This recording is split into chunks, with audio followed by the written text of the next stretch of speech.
Right, so for anyone that's followed my channel for some years, they'll probably know that I've got a Fender Cybertwin, a Robec guitar, a Zoom MRS1044 recording deck, and I tend to just play over backing tracks, and I've been stuck doing the same sort of thing for 15-20 years really, and it was getting a little bit tedious. It's nice just to sit down and play for a few minutes, but I've seen more and more videos where people are using looping pedals, and they'll just play a little bit of a backing and then they'll play over it, and it just sounds like a nice idea and a little bit more creative than what I've been doing for years and years.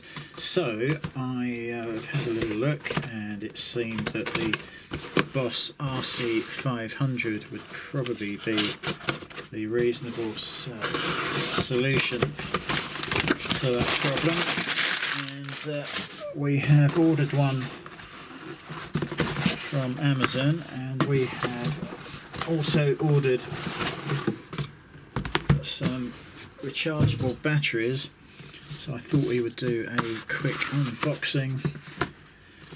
Now, the RC-500 by Boss, unfortunately, and it seems to be a thing that's always been the case with Boss, did not come with the power supply. You are expected to either buy the 9-volt power supply or use batteries. Now, I did consider buying a cheap, well, not so cheap, charger. The Boss one is about £30, and the cheaper variants 15, 20, some of them less. But I've got a sneaky feeling they're all going to introduce hum into the system, and I've already got some hum that I don't like coming from the Behringer tuner. It's a rack tuner that I've got, so I may be ditching that actually and going for the Boss TU2, I think it is, the tuner. I used to have one many years ago. Anyway, so getting back to the unboxing of this RC-500 loop station, we have a very thick looking manual here. This is going to be the usual multiple languages, but it's actually nice to get any sort of manual these days with any piece of equipment.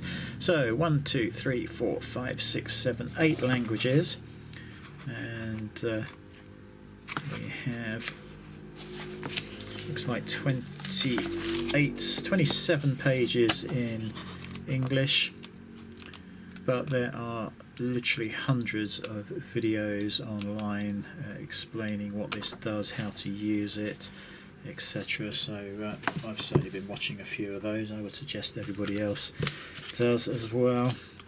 Okay, so there is a registration card with Roland.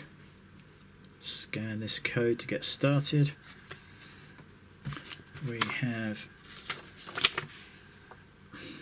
I have no idea what that is. It is in Chinese. Absolutely no idea what that is for. No idea. And then we have, don't know whether this is a quick start guide. Again, multiple languages. Actually, it's units, using the units safely. So, now, surprisingly, it seems to come with some batteries. I'm not hopeful that they're of any use. And we have 4 rubber feet there, or silicon feet. Again, I don't know whether they're spares. We'll find out in a second. Let's pull this out. Oh. Okay, so that rather answered the questions. Oh, well, they're GP Ultra alkaline batteries. I won't be using those, I wouldn't have thought. Long term, I bought some rechargeable batteries. Hopefully there's no stupid rules about not using rechargeable batteries in this. Quite a weighty unit, I wasn't expecting that.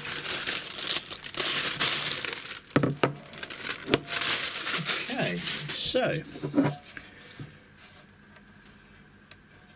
obviously all metal construction, and okay, so there are no feet on the back. that is completely flat despite the screws. They are all flush, so I guess they're expecting you to stick some of these feet on here yourself. We've got the battery cover here, so that takes the 4 AA batteries.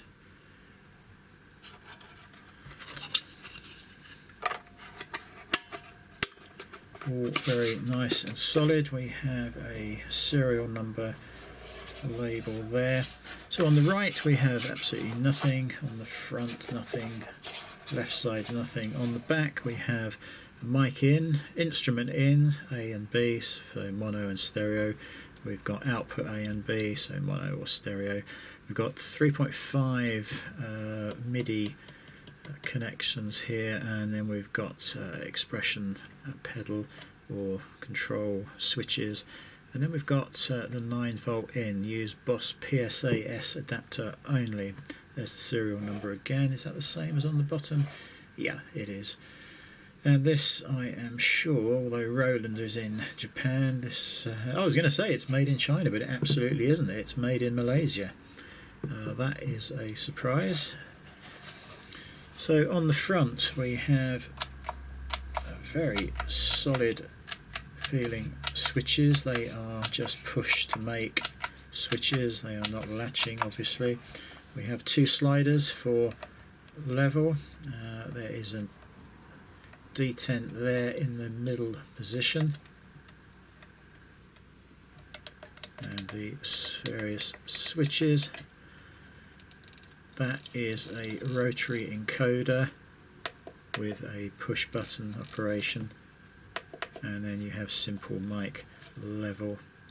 And it is nice to actually see that the white line of the button actually lines up with the minimum and maximum positions. I hate it when things don't line up properly.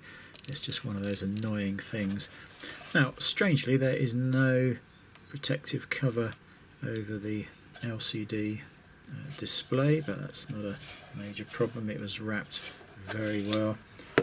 So I guess the first thing we're going to have to do is fit some of those feet. I tell you what, I'm not going to do that. I am going to just use these batteries that it came with just to fire it up.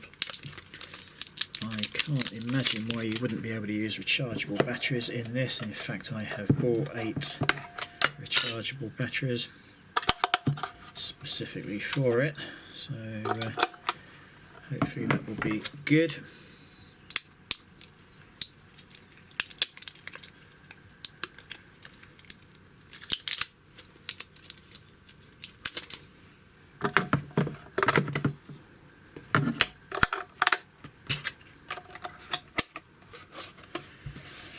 Right, so I wonder if this is only going to work once we have something plugged in that is going to actually, I don't know, actually that's a good point. How do you turn it on?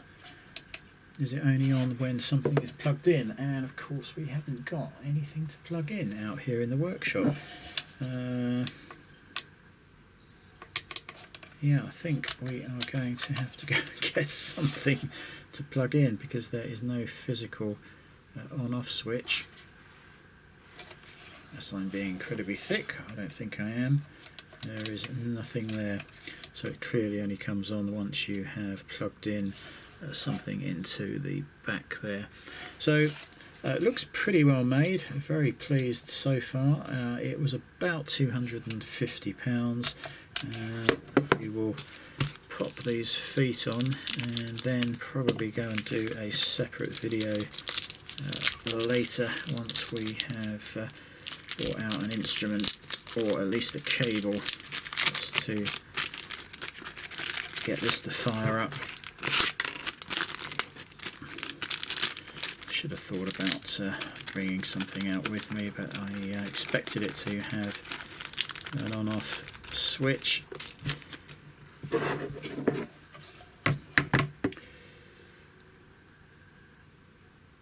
So I'm guessing we will get right down into that corner there.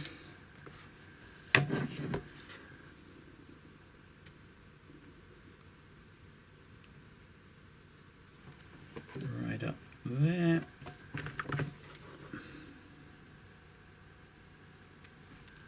Again, top corner there, and then one just down in here. That should make it much nicer. There we go, absolutely rock solid now. So, okay, look, just a quick unboxing of the Boss RC-500. I will get that going on a different video perhaps. But having looked extensively on YouTube about these loopers, this seems to be the one that's going to do the job. I have a stereo setup through the Fender Cybertwin, so I obviously wanted to keep it stereo.